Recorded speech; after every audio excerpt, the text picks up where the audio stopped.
Të dashur miq, mirëmbrëma. Mirë se keni ardhur në natën e dytë të Connect to Escape. Për të gjithë ata që janë bashkuar sonte me ne, unë jam Julinda. Dje diskutuam bashkë rreth fenomeneve paranormale. Sot tema është aq e bukur dhe aq misterioze për disa prej jush. Kush është Jezusi? Na ndiqni.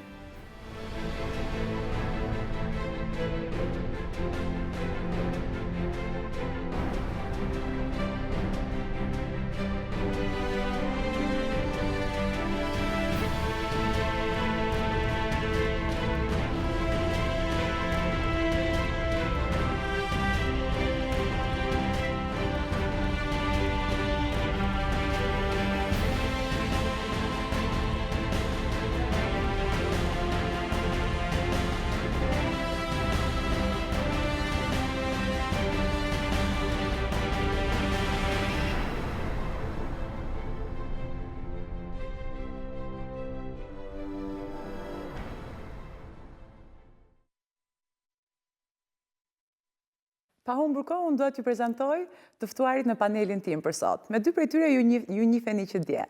Gentian Thomollari, teolog në praktik, Beatrice Kastrati, doktoresh, Andi Lile, ekonomist dhe Irdi Mesiti, menaxher biznesi.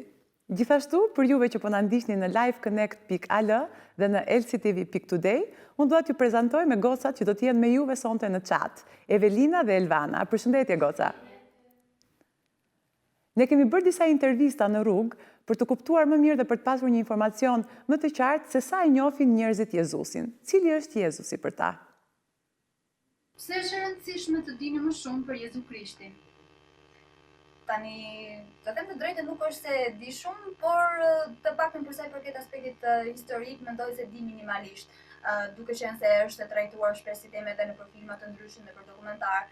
Mendoj se është e rëndësishme sepse përderisa është të paktën ashtu siç mund ta vështroj unë nga këmbështrimi historik, mendoj se është e rëndësishme të dimë sa më shumë, duke qenë se është një diçka përfaqësuese sidomos për fenë e krishterë. A është Jezusi njeri apo Zot? Mendoj se njeri, nuk e di. Normale duhet të shembull një hipotezë, se të lëmë në rrugën e tij. Shembull një hipotezë mund të ketë. A është Jezusi njeri apo Zot? Zot.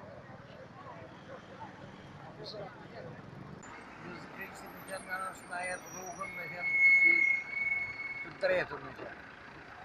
Si to që ti jetë në hënë dhe pate nuk bëjë. Edhe pse është e rëndësishme? E rëndësishme se ai na jetë drejtimi. Pate në nuk bëjë do t'ja.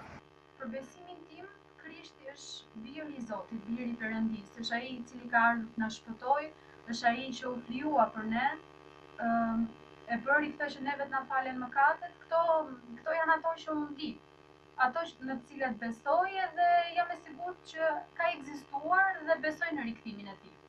A është Jezusi njeri apo Zot? Për mua është Zot. Atëherë, Jezusi për disa ishte njeri, për disa ishte Zot. Jezusi për njërën prej vajzave aty ishte i rëndësishëm për fenë. Ndërsa për dikë, me sa mbaj mendun, ishte sepse ai na drejton. Irdi, si mendon ti, pse është e rëndësishme të dimë për Jezusin? Shiko, përpara se ta shohim Jezusin në aspektin shpirtëror, sepse në fundit është ai të cilin e ndjek gjysma e botës sot, edhe të paktën shfaqet në ato që beson edhe pjesa tjetër e botës. Mirë, përpara se ta shohim kështu, unë dua ta shohim Jezusin edhe ta krahasojmë atë me ato që kemi sot në botë. Përse njerëzit lexojnë librat e Mahatma Gandhit apo dhe ndjekin ato që bëri Martin Luther King. Ata e bën këtë sepse edhe i lexojnë librat e tyre, i ndjekin ideologjitë e tyre sepse këta njerëz besuan në diçka dhe me ato që besuan inkurajuan njerëz të tjerë edhe i drejtuan ata në një mënyrë të caktuar, në një aspekt të caktuar të jetës. Mahatma Gandhi hodhi poshtë mbretërinë angleze në indi me paqe, apo Martin Luther King solli ndryshime në jetën fetare sociale. Mirë, po Jezusi, pra nëse e shohim si një njeri, ai bëri shumë më tepër se kaq.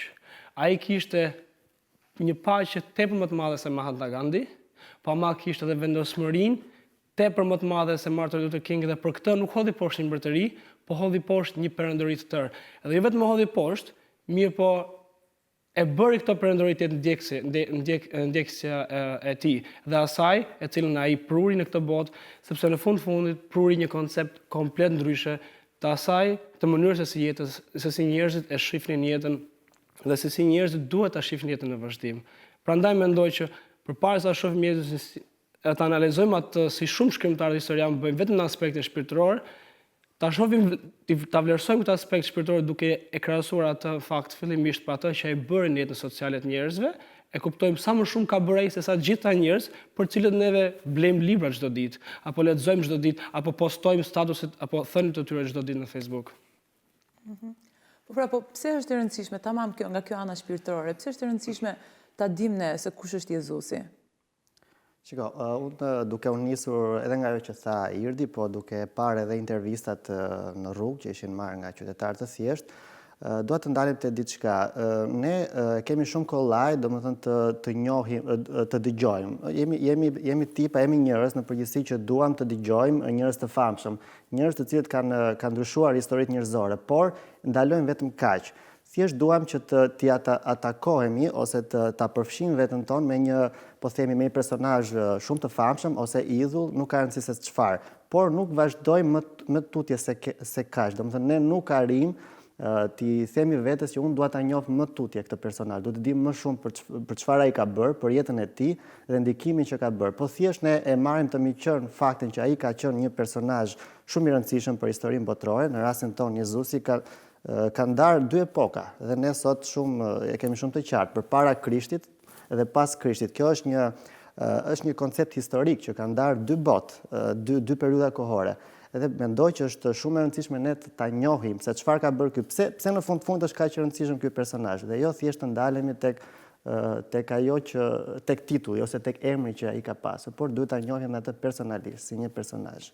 Në fakt, unë doja mendimin edhe të një teologur për këtë, sepse themi që është e rëndësishme të dim se ai çfarë ka bërë dhe të ndjekim shembullin e tij. Por është njeri apo është Zot? Kjo është e rëndësishme dhe sa rëndësi ka që ta dim këtë?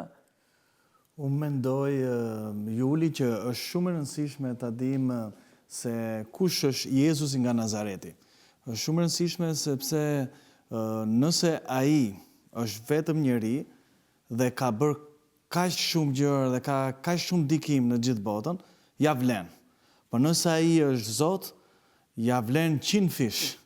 Të vërtet që ne të dim më shumë, sepse po flasim për një personazh që ka ndryshuar njerëzimin, ka bërë në fushën sociale, ka ndikuar shumë, ka bërë një evolucion në botë, ka sjellë një evolucion. Evolucioni i tij është revolucioni i dashurisë. Në revolucioni i ndryshimit të zemrës së njerëzve, revolucioni i ndryshimit të stilit jetesës, i ndryshimit të qenurit njeri, edhe ndryshimit total të njeriu. Pra është shumë rëndësishme që edhe sikur të jetë njeri, edhe sikur të jetë Zot, ne do ta shqyrtojmë më vonë se kush është Jezusi, po si fillim ja vlen, edhe sikur ju mendoni ju të dashikues, nëse mendoni që është njeri, ja vlen që ta dëgjoni edhe më tej. Ne do themi shumë gjëra të tjera. Pas komenteve që dëgjuam nga ato që morëm në rrugë dhe pas komenteve në studio, unë jam shumë kurioze të di si e mendojnë shikuesit tanë. Evelina dhe Elvana, ju lutem na ndihmoni me komentet. Po, përshëndetje Jolinda. Kjo temë është mjaft e rëndësishme dhe këtë e tregon gjithashtu edhe moria e komenteve që na kanë erur sonte, dhe po e filloj me komentin e Arturit nga Durrësi, i cili thotë: unë mendoj se Jezusi është miku im i mirë, i cili më dëgjon në çdo moment dhe kujdeset për mua në mënyrën më të mirë të mundshme. Është një koment pozitiv si duket. Të shikojmë Elvana nga komentet. Po, gjithashtu edhe tek unë ka shumë komentet janë nga më të ndryshme, njerëzit kanë shprehur opinionet e tyre mbi temën kush është Jezusi, ja po lexoj disa prej tyre. Jezusi është ti, unë, bota, pra gjithçka që na rrethon dhe ekziston. Miri Gjirokastër, të falenderoj mirë për këtë koment. Po lexoj edhe një koment tjetër. Jezusi është gënjeshtar, unë nuk besoj fare që ai ka ekzistuar edhe që ekziston.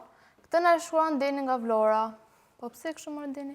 Gjithsesi të falenderojmë që na ndjek. Linja për ty, Juli. Një shprehje thot, bëj mirë që të ndjehesh mirë.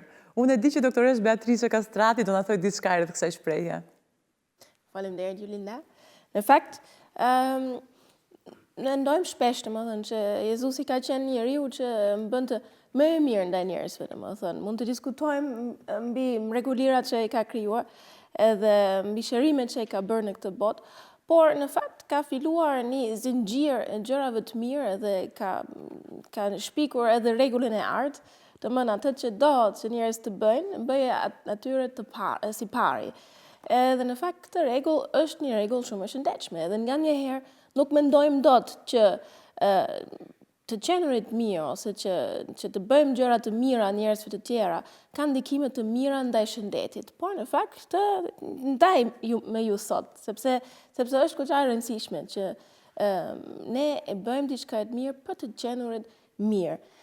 Në fakt është një shkak shumë i madh për lumturinë tonë. Nuk është vetëm që njerëzit të tjera na bëjnë mirë neve, por është edhe shumë mirë për lumturinë tonë që ne e bëjmë mirë tjerëve. Të tjerët mund të jenë disa njerëz të ndryshme, mund të jenë komshit, familjarët, miqt, por edhe njerëzit që nuk e njohim fare. Edhe në fakt të na bën edhe më mirë, domethënë. Janë bërë disa studime mbi atë çështje, edhe në fakt studime kanë treguar shumë qartë që të bësh mirë njerëzve të tjera rritet kënaqësinë në jetë, edhe cilësinë jetës, edhe jep kuptimin jetës, edhe në fund fare përmirëson gjendjen tonë emocionale. Edhe që është më e rëndësishme e ul stresin. Edhe këtë është shumë mirë. Në fakt, çfarë do të thotë që të bëjmë gjëra të mira njerëzve, domethënë, nuk do të thotë që japim para, sepse gjithmonë mendojmë për paran më njëherë. Por mund të jenë gjeste ngushëlluese, mund të jenë fjalë të mira, komplimenta, mund të jenë gjërat të vogla fare, domethënë, që mund të japim njerëzve, domethënë, që japim njerëzve rëndësi në jetën tonë. Në fakt, mirësia ndaj të tjerëve përmirëson lumturinë edhe mirëqenien, jo vetëm ndaj neve vetë, por në të gjithë shoqërinë, në të gjithë komunitetin, edhe në momentin që ne fillojmë të bëjmë diçka të mirë, edhe ndjehemi ne mirë, edhe e bëjnë që ndihen njerëzit e tjera mirë, mund të ketë ndikime ndaj të gjithë shoqërinë civile, edhe mund të ndryshojmë botën në këtë mënyrë në fakt. Në fakt, kjo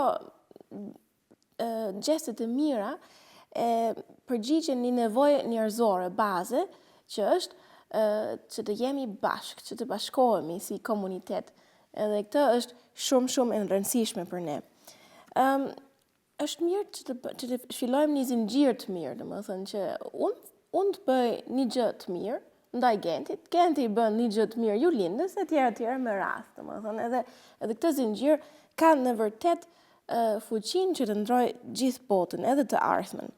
Edhe në këtë mënyrë mund të influencojmë, mund të bëjmë gjëra të mira edhe njerit që nuk e njohim fare, që nuk asnjëherë do të takohemi, sepse atë që bëj unë tashti mund të ketë ndikime shumë të bukura të nesërmen, edhe nuk e merr vesh dot, domethënë, por këtë mund të jemi sigurt që këtë po ndodh.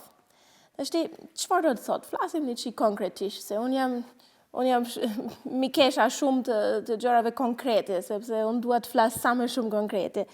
Edhe çfarë mund të bëjmë? Edhe nëse mendojmë për shembull për rrugspulusit që bëjnë një gjë të mirë për ditë, çfarë mund të bëjmë ne gjë të mirë për ditë? Edhe unë dua t'ju ngacmoj pak, sepse për shembull kur jemi në supermarket, edhe jemi në rast për të paguar. Pse mos lejmë njerëzit që janë mbrapa nesh që të kalojnë? Edhe që kalon një njëri para. Domethënë një herë në javë mund të bëjmë atë, apo jo, edhe pse ne jemi në nxitim, pse mos shikojmë domethënë kush është mbrapa, edhe le ta kalojmë pak, domethënë. Këtë do ishte një gjë në vërtet e mirë, edhe ne mund të ndihemi më një herë mirë, edhe surpriza në fytyrën e njeriu që i kemi lënë para, domethënë. Edhe këtë quhet edhe për makinë, domethënë. E di që shoferët ndaj nesh, domethënë, kanë shumë vështirësi që lejnë makinat e tjera kalojnë, domethënë. Por edhe në autobus, për shembull, jemi ulur, edhe pse mos lejmë vendin ton njerëzit që janë në këmbë. Edhe këtë është një gjë shumë e mirë. Por në fakt konkrete, domethënë në vendin punës. Në vendin punës unë pi çaj për vete. Edhe kur shkoj ke makina që jep ujë në nxehtë, domethënë unë mbush filxhanin tim me ujë të nxehtë. Po pse mos mbush 2 filxhana? Edhe e merr 2 filxhana edhe jep 1 filxhan kolegut tim. Si surprizë. Domethënë këto janë gjëra të vogla fare, konkrete, që mund të përmirësojnë shumë atmosferën, mund të përmirësojnë shumë shëndetin tonë, edhe në vërtet njerëzit që veprojnë ashtu ftohen më pak, kanë nivelin stresit më të ulët, edhe kanë ndikime shumë të mira tek tensioni, kanë tensionin gjakut më të ulët, e tjera, ka shumë ndikime edhe pasojat shumë të mira që të bëjmë gjëra të mira. Prandaj, le ta mendojmë për ditë çfarë mund të bëj që është goxha e mirë, domethënë në çdo situatë është e rëndësishme që ne ngacmojmë vetes. Pse çfarë mund të bëj në këtë moment që është i mirë, domethënë. Edhe në fakt tashi me që kalon edhe koha, gjë më e mirë që mund të bëj është që të jep fjalën ti prap. Domethënë faleminderit për vëmendje. Faleminderit për këshillat e tua, janë gjithmonë shumë të mira. Në fakt më po më kujtoi ajo shprehje që lumturia gjendet shpesh herë në gjërat e vogla. Dhe pse mos bëjmë çdo ditë gjërat vogla që jo vetëm do bëjnë që të ndihen mirë të tjerët, po do ndihemi edhe ne mirë. Kur lexova për temën që ishte për Jezusin, po mendoja se çfarë historie do kemi ne të tonën për të folur për Jezusin. Prandaj kam ftuar Andin sot të më tregojë një histori të tillë në lidhje me Jezusin. Faleminderit Juli. Unë besoj se çdo njeri, të paktën ata që besojnë tek Jezusi, e kanë një histori personale me të. Sepse ai është një person, siç e thamë përpara, që ka ndryshuar botën dhe jo më një person të thjeshtë ose një njeri të thjeshtë, siç mund të jem unë, ti apo dhe shumë të tjerë që besojnë tek ai. Unë përpara jam rritur në një familje të thjeshtë, tradicionale, shqiptare, ku gjithë se cili nga anëtarët e familjes kuptohet ka atë punën e vetë të përditshme dhe përpiqet të siguroj sa më shumë për familjen e vetë, për të ardhmen e vetë, për mirëqenien e tij ekonomike, por edhe profesionale në të ardhmen. Dhe unë, duke qenë i trysnuar nga ky ambient, domethënë i përgjithshëm, unë thjesht kisha motivim nga gjërat materiale, si çdo personi normal i moshës time, deri në moshën 12-13 vjeçare, kur unë arrita ta kuptoj që nuk ndjesha bosh, nuk ndjesha i plotësuar dhe kisha gjithmonë nevojë për diçka, po themi, materiale, që unë të ndjesha më i motivuar për të ecur përpara ose për të bërë një punë. Dhe nuk e di, kisha një si thirrje të brendshme për të pasur një Zot ose një drejtues të jetës time, po jo një diçka, po një dikush.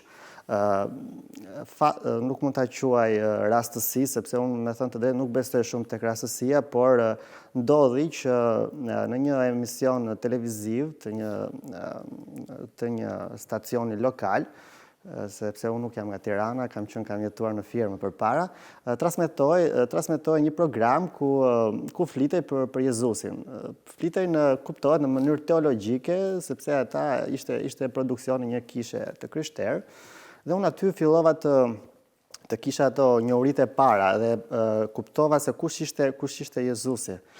Po jo se si më ishte paraqitur më përpara, thjesht si një bebe i vogël, i porsalindur, i pambrojtur, si njeri normal, ose si një person që e shikon vetëm të kryqëzuar, ose i gjakosur, i vuajtur, i djersitur. Jo, unë arrita që të kuptoja kush ishte ai në të vërtetë. Ai ishte një njeri normal, si të gjithë ne. Ai kishte karakter, kishte emocione, kishte hidhërim, ndjente çdo gjë, siç mund ta ndjejmë edhe sot, njerëzit normal që janë të përbërë prej mishi dhe kocke. Unë arrita që ta identifikoja Krishtin si një person, si një njeri, si ne, si unë dhe ti dhe si shumë të tjerë. Mirë po, duke pasur gjithmonë atë thirrjen e brendshme për të pasur një Zot ose një drejtues të jetës time, kjo nuk mjaftonte. Nuk mjaftonte sepse unë nuk mund të kisha drejtues ose Zot të jetës time një person të kufizuar, siç jam unë edhe gjithë njerëzit e kësaj bote. Më pas arrita që të kërkoja informacion edhe vetë personalisht nëpërmjet librave, internetit ose revistave të ndryshme, por njëkohësisht dhe me miq të mi të cilit ishin pjesë e një kishe të krishterë në atë kohë, arritën që të më jepni përpara një personazh i cili kishte tashmë jo vetëm një natyrë, atë njerëzore, atë prej mishi dhe koske, por një person i pakufizuar, një person i cili të drejton, që të jep forcë, i cili të nxjerr nga situata, i cili të mbush me frymë dhe me emocion pozitiv. Kur unë arrita që edhe vetë brenda zemrës time ta besoja në diçka të tillë, jeta ime ndryshoi sepse unë tashmë kisha një rrugë të cilën duhet të ndiqja, kisha një botë kuptim të ri. Por nuk ndryshoi temperamenti im, nuk ndryshoi karakteri im, sepse ndoshta nuk e di, por gjithë secili është unik në llojin e vet. Ajo që ndryshoi te mua ishte mënyra se si unë sillesha me të tjerët ose qasjen që kisha me personat që kisha afër meje, me familjarët ose me miqtë e mi. Dhe gradualisht arrita të shoh se sa ndryshim kjo sjellje e imja tashmë me Krishtin, me Jezusin, reflektohej dhe tek sjellja e tyre. Ata fillonin të kishin një sjellje më paqësore, më të dashur, po themi më energjike, dhe unë në fund fare, pastaj kur pash edhe të gjitha këto rezultate të cilat u transmetuan edhe tek njerëz të tjerë, e kuptova që Jezusi jo ishte avokati im, ishte edhe drejtuesi, shpëtimtari im, ishte gjithçka për mua. Pra, Andi, me sa kuptova nga historia jote, ky Jezusi jot të ka ndryshuar jetën, edhe kuptohet për mirë. Tani duhet të di, jetën e kujt ka ndryshuar tjetër këtu Jezusi? Patjetër që unë mund të them, veçanse jam dhe teolog, dhe jo vetëm kaq, por unë jam bërë teolog sepse Jezusi më ka ndryshuar jetën. Dhe unë bashkëngjitem me atë çfarë tha Andi, që është e vërtet kur një person dihet bosh në zemrën e tij dhe kërkon kuptimin e jetës, Jezusi është personi, është njeriu, është shpëtimtari që e mbush zemrën e çdo njeriu dhe e mbush bëshullëkun e çdo njeriu dhe ndryshon jetën e çdo njeriu gradualisht. Por kjo është thjesht përjetimet tona, por ne duhet të shkojmë edhe më thellë, besoj. Duhet edhe ta shqyrtojmë vërtet është Jezusi njeri edhe Zot bashk, vërtet është Jezusi shpëtimtari edhe ai që mund të ndryshojë jetën. Këto janë përjetimet tona, por ne duhet të shkojmë edhe më vonë, besoj. Në fakt, ajo që më ka bërë përshtypje kur kam takuar juve të gjithë dhe ka qenë tamam buzëqeshja, edhe ai shkëlqimi në si tuaj që me sa kuptova është e gjitha merit e Jezusit. Pra, Jezusit të ndihmon të bësh një jetë më të mirë? Irdi? Jo vetëm ndihmon të bësh një jetë më të mirë, sepse rrjedhimisht merr gjato mesazhet pozitive në lidhje me shëndetin dhe jemi shëndetshëm në kuptimin e mirë për shkak të shëndetit, por një jetë më të mirë në kuptimin pozitiv. Domethënë, ngrihesh në mëngjes, nuk ngrihesh me atë negativitetin që shumë vetë çohen, por ngrihesh me një pozitivitet që shikoj Jezusi më ka dhënë një ditë më shumë për ta bërë atë të lumtur, njerëzit që më rrethojnë më të lumtur dhe për të bërë më të mirën time nga kjo ditë, pavarësisht gjithë zgënjimeve dhe çdo gjë negative që jeta më hedh çdo ditë në shpallat e mia, sepse në fundit gjithë ato zgënjime të vogla, gjithë ato halle të vogla, unë kam vendosur të lej Jezusit dhe rrjedhimisht unë dua të përqendrohem në transmetuarit e pozitivitetit dhe dashurisë që unë vetë kam marrë nga dikush tjetër. E dua ta bëj këtë me ata që ndoshta nuk e shohin ende jetën apo Jezusin në mënyrën se si unë e shoh. Trikse ty të ndodh që persona që ti takon të të pyesin për mirësinë që shohin në ty apo që vjen nga Jezusi? Në fakt, nuk e di nëse njerëzit shohin mirësinë tek mua. Unë them se unë e pash. Por, në fakt, atë që vura re tek meja është që unë kam një jetë më relaksuar. Sepse unë nuk kam nevojë që fitoj gjithmonë, që jam me para, që bëj gjithçka kështu me shpatula edhe me bryli. Po unë mund të jem më mbrapa, sepse unë kam fituar ende, domethënë jam mirë. Sepse Jezusi më do, edhe unë jam rehat. Edhe këtë në fakt, ndoshta ka ndikon domethënë tek qëndrueshmërinë tim, sepse unë jam relaksuar. Unë mund të jem i but, i mirë, i sjellshëm, sepse unë s'kam nevojë që t'rregoj e ashpër, unë s'kam nevojë që t'rregoj i natosur, sepse jam rehat. Edhe më që njerëzit më ngacmojnë, le ta ngacmojnë, sepse kanë fajin e vet. Edhe në fakt atë durimi, domethënë që është shumë vështirë që të mësosh, atë durimi më ka mësuar Jezusi, edhe vetëm leximi biblik, edhe vetëm mësimi mbi Jezusin më ka treguar që një jetë më relaksuar, një jetë më qetë, edhe më durueshme, është një jetë më e mirë. Edhe në fakt të më ka ndryshuar goxha, sepse kam qenë një person shumë i natosur në përpara, por në fakt këtë më ka ndryshuar në vërtet. Pra, pa dyshim që Jezusi ka ndryshuar jetën e të gjithë të ftuarve që janë këtu në panelin tim. Unë jam shumë kurioze të dëgjoj disa histori nga personat që po na ndjekin live. Elvana, të lutem, më ndihmo. Po Juli, komentet vazhdojnë edhe njerëzit na shkruajnë historitë e tyre, si janë njohur me Jezusin, edhe kush është Jezusi për ta.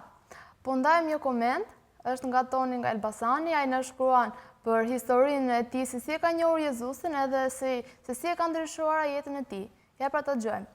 Toni thotë që ka dëgjuar shpesh për Jezusin të flitë, Jezusi këtej, Jezusi andej. Edhe ishte bërë kurioztar për të ditur se cili ishte Jezusi. Dikush i kishte këshilluar që të lexonte Biblën. Atëherë ai kishte lexuar Biblën dhe kishte arritur në përfundimin që Jezusi është një profet i ardhur për ne. Të falenderojmë Toni për këtë koment. Gjithashtu po lexojmë edhe diçka tjetër. Tina Berat na shkruan një koment vërtet të bukur. Ajo thotë që Jezu Krishti është boshti që ndau të shkuarën edhe të ardhmen, por që ai bashkon dhe kjo gjendje të tashmen. Evelina, ti ke ndonjë koment interesant? Disa komente të tjera. Shkruan Albana nga Shkodra, është një koment i shkurtër dhe i thjeshtë, ajo thotë nuk e njoh.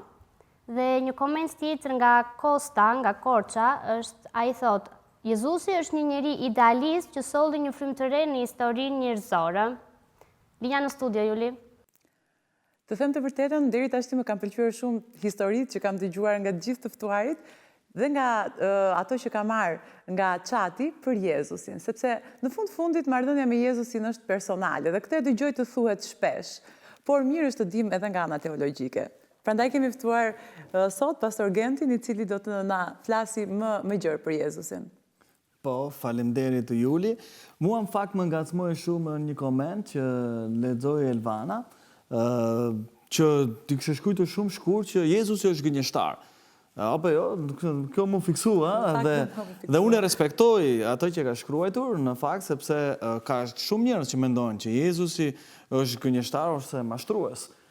Por unë dua që të parashtroj këtu 3 arsye që një njeri, një personazh mund të jetë mashtrues. A ishte, nëse një person mashtron, për çfarë mashtron? Mashtron për para. A mashtroi, kishte nevojë Jezusi të mashtronte për para. Ai jetoi shumë thjesht dhe ai pasurinë e tij ia dha të varfër. Njerëzit mashtrojnë për pushtet, së dyti. A kishte nevojë Jezus? Jezus e ftuan që hajde ti të bësh mbret dhe ai refuzoi të bësh mbret. Mbret në kuptimin njerëzor të fjalës. Por njerëzit në botë mund të mashtrojnë për famë. A kishte nevojë Jezusi të mashtronte për famë? Jezusi ishte shumë i famshëm, po madje në kohën e tij ai kishte edhe shumë armiq. Nuk kishte shumë miq, po kishte shumë armiq. Dhe kishte shumë kundërshtar. Dhe kjo nuk e bënte atë dhe nuk e bënte atë të nevojshme për të qenë mashtrues. Atëherë nëse nuk ka arsye për të mashtruar, atëherë logjikisht i bie që ky nuk është mashtrues, sepse duhet të mashtronte për diçka një person. Dhe Jezusi nuk është mashtrues, Jezusi nuk është gënjeshtar. Gjithashtu dikush tjetër ka thënë që Jezusi mund të jetë i çmendur. Mund të jetë i çmendur, kujtoi të bënte rolin e Mesias. Kishe lexuar shumë profeci përpara dhe mundoi që t'i përmbushte ato profeci, dhe çdo person që mendon që unë jam Zot, jam gjithçka, ky person është i çmendur, është i real i vërtet, nuk ka rrugë të mesme. Dhe në fakt, psikologët thonë që njerëzit që shpallin që janë Zot, atëherë ata kanë probleme me egon e tyre, janë egomaniak, si mund të themi. Po kjo nuk përfshihet, nuk ka lidhje fare me Jezusin. Se Jezusi, siç thuhet në shkrimtin, ai tha që unë erdha për të shërbyer njerëzit dhe jo të më shërben mua. Pra është e kundërta. Është e kundërta, ai e bëri këtë gjë që ai ishte shërbyesi, erdhi për të shërbyer njerëzit dhe për të shpëtuar njerëzit. Pra dhe kjo arsye nuk është në arsye që kjo argument, do të thoja më saktë, nuk është argument për të mbajtur fort. Jezusi nuk ishte i çmendur. Jezusi ishte shumë i sorë, ishte me njerëz, ndikonte tek shumë njerëz me shtresë ndryshme shoqërore, ndikonte tek lebrozët, tek të huajt, tek të përjashtuarit, tek të marginalizuarit, te njerëz me pushtet, me famë, me pasuri, ndikonte te të gjithë llojet e njerëzve. Por gjithashtu, atëherë nëse Jezusi nuk është mashtrues, nëse Jezusi nuk është i çmendur, atëherë i bie që Jezusi është njeri dhe Zot. Atëherë është Zot, apo jo? Gjithsesi, ne nuk do ta marrim këtë shablon dhe kaq, duhet të shqyrtojmë. Do ta shqyrtojmë, të vërtet, është me të vërtet Jezusi Zot, apo jo? Në fakt ka disa studiues kanë studiuar jetën e tij dhe në Bibël ka 332 profeci, të cilat janë përmbushur në jetën e Jezusit. E ka disa parashikime që janë përmbushur në jetën e Jezusit. Për shembull, ai do të vinte para se i fundit të mbretëve të judenëve të humnin pushtetin.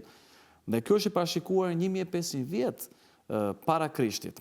Ai do të nisi punën e tij 483 vjet pas fillimit të rindërtimit të Jeruzalemit, siç parashikoi profeti Daniel. Ai do të vritet nga duart me këmbë të shpuar, siç shkruajti Davidi 1000 vjet përpara se të vinte. Ai do të linë në qytetin e Betlehemit dhe të ishte në afisi i Judes. Kjo është profeci që te Jezu i përmbush, sikur të donte ai të shpalte, të bënte lojë, të mashtronte, askush nuk mund ta caktojë se ku do lindte. Asnjë mashtrues mbet. Se kur dhe kur në ç'vend do lindte. Kjo është një profeci tjetër që Jezusi e përmbushi. Ka dhe shumë parashikime të tjera, të ndryshme, pa ajo çfarë një matematicien ka bërë, që është shumë interesante, që ka thënë që nëse do të marrim 8 profecitë e Jezusit, atëherë ne do të shikojmë që kur në këto 8 profeci është një prej një numër shumë i madh, 100 ka në 12-0, nuk e di doja që të ishin në ekran, ky numri tani në këtë moment. Pra që një matematicien tha që Jezu që tha që shansi që Jezu mund të përmbushë i vetëm 8 profecit është një prej një prej me 12-0, një njësh me 12 mbrapa, por gjithashtu një tjetër tha nëse kurse për 48 profeci të përmbushura nga Jezusi, shifra e probabilitetit është 1 në, nuk i numëroj dot zerot, ka mbi 20-30, është një probabilitet që nuk mund të jetë që Jezusi vërtet ishte një mashtrues apo një i çmendur. Por Jezusi ajo është ai çfarë pohonte që ishte. Kjo është ajo çfarë ne duhet të analizojmë, të shqyrtojmë në jetën tona. Jezu Krishti nuk ishte politikan, që shiste mendje para popullit për të rritur publicitetin. Në fillim, ai përpiqeshte të ndihmonte njerëzit në qetësi dhe të shmangte publicitetin. Ai tha që ishte biri i Zotit, i barabartë me Perëndin. Këto janë vargje që ne kemi në Bibël. Ai tha pra që ai që më ka parë mua ka parë Atin. Ai pohoi që ishte aftë të japi jetë dhe të marrë atë. Ai shpalli që njerëzit mund të hyjnë në qiell vetëm nëpërmjet tij. Ai tha që mund të falte mëkatin. diçka që vetëm Zoti mund ta bëj. Ai tha, nëse dikush më dë mua dhe zbaton fjalët e mia, ati im dhe unë do të vitet tek ai dhe do të jetojmë në të. Gent, desha të ndërhyja pak, sepse ti e preke shumë mirë, shumë natyrën e ti njerëzore, më pas përmend edhe mjaft shkrime që vërtetojnë natyrën e ti hyjnore. Unë desha ta filloj nga kjo e para, nga ana ti njerëzore. Ka një keqkuptim shumë të madh shumë sot edhe midis vetë krishtërimit, midis botës së krishterë, po edhe tek njerëzit të cilët nuk janë besimtarë. Ekziston ky kuptimi ose kuptimi i gabuar për Krishtin. Ata e personifikojnë Krishtin me një person të dobët, pa karakter, të vuajtur, i cili praktikisht nuk solli asgjë, sepse, vuajti, u poshtërua dhe në fund vdiq. Por jo, ajo që është e vërtet, sipas asaj që unë besoj, Krishti tregoi një karakter të fortë, ishte kundra rrymës. Shiko, nuk është e thjesht në atë periudhë kur ai ka jetuar të dilte kundër dhe të merrte kurajon, sepse kuraja është një atribut burrëror, është një atribut i guximshëm, të marrësh kurajon në një ambient kur është thuajse pa mundur të dalësh dhe të kundërshtosh sistemin politik edhe fetar të asaj kohe është një atribut për të lavdëruar. Dhe Krishti mori këtu kuraja, ai arriti ta mposhte në një farë mënyrë sistemin. Ai ishte i pari për kohën e vet që arriti të dilte fitimtar në një betejë që gjithë secili nga ne, po dhe personat që jetojnë atë kohë nuk do të mund të dilte fitimtar në rast se nuk do të ishte vërtet edhe me natyrën e tij hyjnore. Për sa i përket natyrës hyjnore që ti e përmendë që ai është edhe Zot, unë desha të thosha vetëm gjë të vogël. Kur atë e pyetën njerëzit që rrethonin atë kohë, si ka mundësi që ti di kaq shumë gjëra për Abrahamin kur ti s'ke jetuar fare? Ai tha, unë jam. Edhe kaq, domethënë unë jam, do të thotë që Abrahami as nuk diskutoi fare. Ai kishte qenë që nga fillimi dhe ne dim shumë mirë që një qenie që s'ka as fillim, as fund, është asgjë më tepër se sa hyjnore, ta thashë. Sigurisht mua më pëlqeu shumë komenti yt që Jezusi është një person me karakter të fortë, një person që ishe i qartë ku erdhi në tokë, ishe i qartë, kishe i mision, nuk është një person i dobët, nuk është një person, pavarësisht se ai identifikohesh me dobëtit dhe i kupton të dobëtit dhe i mbështet të dobëtit, por Jezusi është një person, si thuash, i fuqishëm. Ai erdhi, si se dhe ti, erdhi nga përjetësia. Ai fundit, në konkluzionin që ne po arrim gradualisht në këtë bised, është që ai është Zoti i plot fuqishëm, që nuk kishte nevojë të bënte të dobtin, por ai është Zoti që ka emocione, që ndjen, po që është dhe i qartë, që erdhi për një qëllim në këtë tokë, për të shpërtuar njerëzimin. Po do thoni ju, po ku janë provat? Kemi provën apo jo? Vetëm ajo çfarë thuhet në Bibël, apo ka prova të tjera? A kemi historian të ndryshëm që thonë ndonjë diçka për Jezusin në atë kohë apo jo? Ne kemi në Bibël ditë që në kohën e Jezusit, për 20 vjet kur ai në ka jetuar dhe kur ai vdiq dhe u ringjall sipas Biblës, në këto 20 vjet janë shkruar biografi për jetën e tij nga Mateu, Marko dhe Luka, që është historian, gjithashtu dhe të tjerë që kanë shkruar për jetën e tij, dhe Gjoni më vonë pas më shumë vite, por gjithashtu dikush mund të bëjë një pyetje shumë normale, po jashtë Biblës. A kemi ndonjë thënie, a kemi ndonjë historian tjetër që konfirmon që Jezusi vërtet ishte dhe jetoi dhe dha një mesazh, e konfirmon atë çfarë thot Bibla apo jo? Unë do thoja që në fakt duhet të citoja në dy historian, ne kemi Cornelius Tacitus, i cili shkroi, Nero urdhëroi torturat më mizore grupit të njerëzve të njohur si të krishterë, të përbuzur për shkakun e blasfemive të tyre. Emri i tyre vjen nga një far Krishti i cili u dënua me vdekje në principatën e Tiberiusit nga prokurori Pontius Pilat. Dhe kjo është një konfirmim tjetër në historiani jashtë Bible, jashtë të shkrimet të shenjta për Jezusin. Gjithashtu kemi edhe historianin Plini për shkruar besimet e krishterëve rreth Krishtit dhe përpjekjet e tij për ta ndaluar atë. Kemi dhe Josefus Flavius, që është historiani hebre në vitin 90, i cili shkroi si vijon, pra një njeri i mençur i quajtur Jezus. Dhe sjellja e tij ishte e mirë, ai ishte i njohur si i virtytshëm. Dhe shumë njerëz nga judenë dhe popujt e tjerë u bën ndjekësit e tij. Pilati e dënoi atë me vdekje në kryq. Dhe ata që ishin bërë ndjekës të tij nuk e braktisën dishepullimin e tyre. Ata raportuan që ai ishte shfaqur atyre 3 ditë pas kryqëzimit dhe që ai akoma ishte i gjallë. Kështu ndoshta ai ishte Mesia i parashikuar nga profetët. Pra këtë e ka thënë për Josefus Flavius, e kemi që janë citate që janë jashtë Biblës. Dhe këto janë thjesht për të konfirmuar që historia e Jezusit, ajo çfarë thonë Ungjilli janë të vërteta dhe është e vërteta. Në fakt, Ungjillit janë ndyshuar shpeshherë, janë djegur, kanë tendencë gjatë gjithë historisë, ka shumë përpjekje për ta fshirë historinë e Jezusit, por ne jemi prapë këtu në 2014 dhe historia e Jezusit është një histori që flasin të gjithë njerëzit dhe akoma do vazhdojnë bëjnë filma, libra dhe mëtej, sepse ashtu që thamë në fillim të këtij programi që Jezusi ka ndryshon jetën e njerëzve dhe njerëzit do vazhdojnë të flasin për të gjithmonë.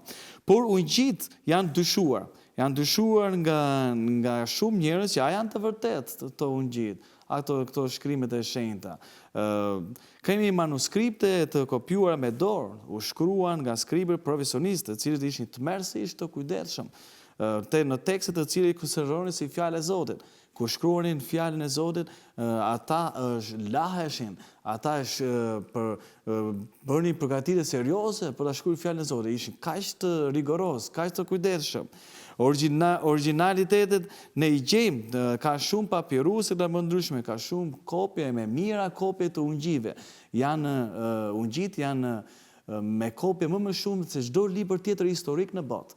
Ju po t'ju them Julius Cezarit ju e njihni, dhe nga historianët, por në fakt ka më shumë kopje për ungjillit se për Julius Cezarin. Ka me mira kopje do të thoja, më shumë se për Jezusin se sa për Julius Cezarin. Dhe këto kopje ne nuk mund të dyshojmë në aspektin kur ti beson personazhe historike që i kanë më pak kopje dhe dyshon ato që kanë më shumë, atëre është diçka personale, është diçka që ti ke diçka tjetër kundra Jezusit, jo sepse nuk është e vërtetë. Pra duhet të gjesh, të argumentosh dhe të gjesh të vërtetën. Në fakt, gjithashtu ka për historinë e Cezarit janë 10 kopje që janë shkruar 1000 vjet më pas. Për një kopje të historisë të Tacitit, ka është një kopje. Janë 8 kopje të historisë të Tucididit. Ka 5 kopje të poezive të Aristotelit, që janë shkruar 1400 vjet më pas. Pra, këto janë disa shembuj për thënë që ne këto i marrim të mirëqëna, të besueshme, kur në fakt ne kemi ungjillit që janë me 5000 kopje të paktën, edhe në latinisht shkojnë edhe më tej në 10.000 të tjera me rreth 15000 kopje për ungjillit për që shkruajnë për jetën e Jezu Krishtit. Unë këto thjesht nuk doja t'ju lodhja shumë me këto, të thënë drejtën, por këto doja ta theksoj që është e rëndësishme që shkrimet e shenjta janë të vërteta dhe historia e Jezusit është e vërtetë. Për te asaj çfarë ne kemi përjetuar që ai na ka ndryshuar jetën tonë. Jezusi është i vërtetë. Jezusi është Zoti që erdhi dhe u bë njeri, për që në këtë mënyrë ti shfaqte njerëzve se si është Zoti vet. Ashtu si tha Jezu, por nëse më keni parë mua, keni parë Atin. Ju doni të njihni Zotin se si është, studioni jetën e Jezu Krishtit. Ai tha shumë gjëra të bukura. Një nga ato thëniet më të bukura të Jezusit për mua personalisht është që Jezu tha në këtë botë ju do të keni probleme, do të keni mundime. Po merrni zemër se unë e mund ta botën. Kush mund të thotë këtyre thëneve, këtyre vargjeve, që këto kanë ardhur në një çmendur, apo ka ardhur në një mashtrues. Askush nuk mund të thotë. Këto janë vargje sa realiste, ne në këtë botë kemi probleme, po ne marrim zemër, sepse Jezusi tha, unë erdha dhe jam shpëtimtari juaj. Unë erdha për të shpëtuar ju nga mëkatet, për të dhënë falje në mëkateve. Unë jam Zoti që erdhi dhe u bë mish në natyrën njerëzore. Është si të thuash, shpeshherë unë e përmend këtë ilustrim. Për shembull, është si të thuash, nëse kemi një zog këtu, edhe ne me gjithë dashurinë e madhe që kemi, sa zog i bukur, dua që ta kem dhe këtë zog, ta marr në dorë dhe ta përkëdhel, ne po t'i afrohemi ai zog të 13 do largohet, apo jo? Sepse na shikon diçka e madhe dhe thot, ky ka menet keqe në këtë pikë. Nëse ky zog, ne do kishim aftësinë si njerëz që të bëshim zog, edhe të vinim në formën e zogut, dhe t'i themi, si a kalon, qa po bën, po shikon programin mirë, si duket, mirë, a i thot, po ti nga erdhe, ku dole, ku bërë miku im, do hysh në diskutim, a i do t'a pranoj, misin, shumë kollaj, këtë bëri Zoti. Zoti tha që unë, po të vi si Zot, njerëzit do të tremben, njerëzit janë krijesa, unë do vi si njëri, që ata ta kuptojnë, dhe që unë jam i kuptueshëm ndaj ata, unë i njoh ndhimbjet e tyre, unë i njoh gëzimet e tyre, unë i njoh vuajtjet e tyre, unë i njoh gjithçka që ata kanë nevojat e tyre, unë i njoh dhe dua t'i drejtoj, dua t'i udhëheq, dua t'i shpëtoj ata nga kjo botë që është efektuar me mëkat, që është ka probleme të ndryshme. Pra, kjo është çfarë bëri Jezusi. Jezusi në fakt në greqishten e vjetër do të thotë Zoti shpëton. Në ebraisht ekuvalente e emrit Jezus është Joshua, do të thotë Zoti shpëton. Në arabisht ekuvalente e emrit Jezus është Isa, Hazreti Isa, do të thotë shpëtimtari. Pra, çfarë po i paraqis të gjithëve ata që na shikojnë dhe gjithëve këtu që jemi është që Jezusi është shpëtimtari, Zoti, dhe ne duhet marrim një vendim me këtë Jezus. Kush është Jezus? Është Zoti shpëtimtari. Çfarë do bëjmë me Jezusin? Çfarë do bëjmë me Jezusin është zgjedhja juaj. Unë inkurajoj, ju sugjeroj që ju ta provoni Jezusin, ta pranoni Jezusin si Zoti shpëtimtar. Përjetoni atë, eksploroni atë. Mos dëgjoni vetëm fjalët e mia, por shqyrtoni vetë për jetën tuaj. Dhe besoj që ju do dini më shumë se mua për Jezusin. Genti, unë të falenderoj shumë, jo vetëm që ngele e maknitur nga gjithë historia që tregove, po edhe nga pasioni me cilën e tregoje dhe flisje ti për Jezusin. Dhe ndërkohë që mendoja për pyetjen që do ju drejtoja juve, në radhë parë po ja drejtoja vetes time dhe po ja drejtoj edhe juve, që po na ndiqni nëpërmjet liveconnect.al.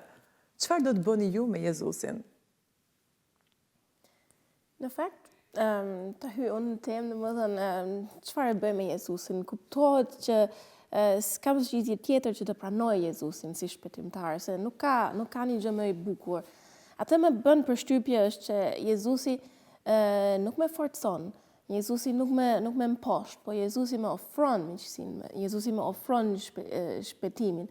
Edhe këtë është bukur. Jezusi nuk erdhi në botë dhe thot, unë jam Zot, me besoni, po Jezusi erdhi edhe veproi një herë, edhe shëronte njerëzit, edhe ndihmonte njerëzve, edhe pastaj njerëzit e thanë, ti je Zot, edhe pastaj ky përgjigj edhe thot po. Asnjëherë erdhi se unë jam Zot, me besoni edhe forcoi njerëzit. Asnjëherë ka bërë atë. Edhe këtë më pëlqen shumë sepse Zoti më ofron edhe unë jam i lirë që e merr atë ofertën apo jo. Edhe prandaj mua nuk më lën një zgjidhje tjetër sepse është kaq e bukur domethënë, kaq e butë më ofron miqësinë, edhe nuk më ofron një pushtet ose një kontrol, po me ofron miqësinë, me ofron shpëtimin, dhe s'kam vendim tjetër të bëj. Po sa e vështirë është ta ndjekësh Jezusin si model? Nëse do mund të hyen në po njëjtin debat pa ashtu.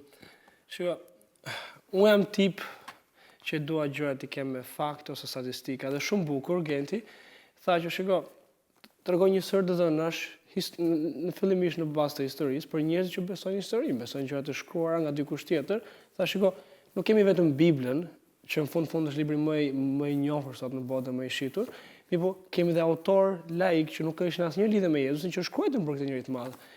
Unë në atë jam një nga ata që më pëlqen shumë probabilitetet, statistikat. Edhe po atë ashtu e tregoj që shiko, probabiliteti që ky njerëz të ketë qenë një gënjeshtar dhe jo një Zot është kaq i pak sa mos ka. Ndaj, çfarë mund të bëj me Jezusin, çfarë dua të bëj? Shiko, i kam këto dhëna, i kam këto njohuri, edhe pak nga eksperjenca ime personale dhe këshilla ime që do jepja gjithë shikuesve po ashtu apo ne këtu është të gjithë neve na udhan të gjithë të dhënat që neve na bëjnë ta shohim Jezusin jo si një gënjeshtar, siç një nga shikuesit kishte thënë, por si një njerëz tepër më të madh se një qenie njerëzore, pra si një Zot. Ndaj, nëse kemi gjithë ato dhëna, kemi bazat për ta njohur atë më tepër. Ndaj, unë personalisht, duke qenë se kam këto dhëna, dua ta njoh atë më tepër. Edhe në momentin që njoh më tepër, atëherë mund të ta transmetoj atë më tepër. Edhe kjo besoj është qëllimi që unë ne gjithë këtu apo dhe shikuesit duhet kemi në jetën tonë, sepse kur e bëjmë këtë, në fundit transmetojmë atë mesazhin kryesor të Zotit, po jo me një mesazh i dobët, me një mesazh i fortë, dashuri e fortë, në pavarësisht gjithçkaje që mund të vuajmë, mund të kalojmë, pra transmetojmë dashurinë çdo ditë.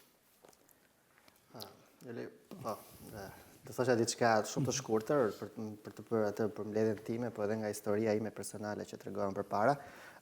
Shiko, do ta nis me një shprehje shumë të shkurtër nga Bibla, ku thuhet ai erdhi në botë dhe bota nuk e njohu sepse pëlqeu më shumë errësirën se sa dritën. Pra, Krishti ishte drita, po bota pëlqeu të rinte në errësirë. Çfarë do të them me këtë? Dhe nga vetë eksperienca ime, para se ta njihja, unë isha në një farë mënyrë në errësirë, sepse nuk njihja shumë gjëra. Botkuptimi im për këtë botë ishte shumë i cekët dhe shumë i kufizuar, por kur arrita që ta njihja se kush ishte Jezusi, çfarë kishte bërë ai, unë pastaj ndjeva veten më të ndriçuar nga çdo aspekt. Po, në fakt unë do të thoja edhe diçka të fundit, që Zoti është dashuri, siç e përmendi dhe Irdi, dhe në fakt unë e kuptoj kështu, kur Zoti është dashuri thotë që unë ju dua shumë, nuk dërgoj të tjerë për që t'ju bind juve për dashurinë time, po unë do vi vetë. Është si të thuash që unë të dërgoj një tjetër person që t'i tregoj dashurinë time nusësime. Nuk e vlen, nuk shkon në botën tonë. Kështu që Zoti thotë unë do vi vetë dhe do t'ja tregoj dashurinë gjithë njerëzimit dhe dua t'i shpëtoj ata. Ne çfarë mund të bëjmë është që ne ta pranojmë atë me zemër dhe në mendjet tona.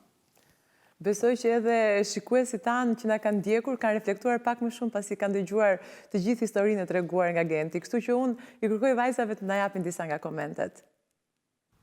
Po, Jolinda, është e vërtet që komentet janë të shumta, por në pamundësi për t'i lexuar gjitha ato, kemi përzgjedhur disa. Kemi përzgjedhur komentin e Marios nga Shkodra, i cili thotë: Jezusi është ai i cili erdhi në tokë për të na shpëtuar të gjithëve, duke e paguar ai borxhin. Ndërsa Linda nga Elbasani thotë: është një njeri, por një njeri shembullor për të gjithë njerëzit. Disa nga komente nga ty, Elvana? Po, gjithashtu edhe tek unë komentet vazhdojnë, por po e mbyll me 2 komente. Juli nga Korça na shkruan që Jezusi është një njeri, sepse ai ka karakteristika njerëzore. Gjithashtu, Tea nga Shkodra na shkruan që Jezusi është shpresa jone vetme që do na ndihmojë të shpëtojmë. I falenderojmë komentuesit, teleshikuesit, por në pamundësi e mbyllim me kaq komente. Lenja për të, Juli.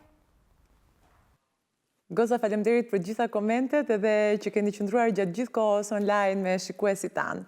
Unë juftoj të vazhdoni të ndiqni përsëri dhe të vazhdoni me komentet tuaja në liveconnect.al dhe në lctv.today.